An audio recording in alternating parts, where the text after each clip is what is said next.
Big boss मराठीच्या 5व्या सीझनला सुरुवात झाली असून सुरुवातीपासूनच सर्व सदस्य आक्रमक भूमिकेत दिसत आहे.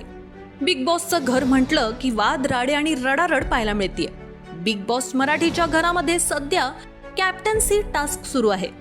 पहिल्या कॅप्टनच्या कार्यकाळानंतर आता दुसरा कॅप्टन होण्यासाठी सर्व सदस्यांची रस्सीखेच पाहायला मिळते. बिग बॉसच्या घरामधील बी टीम कॅप्टन्सी टास्क मधून बाहेर पडल्यानंतर टीम ए मधील सदस्य कॅप्टन पदाच्या उमेदवारासाठी पात्र ठरले आहेत. गेल्या आठवड्याभरामध्ये आपल्याला अनेक सदस्यांमध्ये राडे पाहायला मिळाले आहेत. मागील आठवड्यातही भाऊच्या धक्क्याच्या भागामध्ये रितेश देशमुखनं जान्हवीचे निकी बद्दलच्या भावना सर्वांसमोर व्यक्त केल्या. त्यामुळे निकी आणि जान्हवीच्या मैत्रीमध्ये मिठीचा खडा पडला.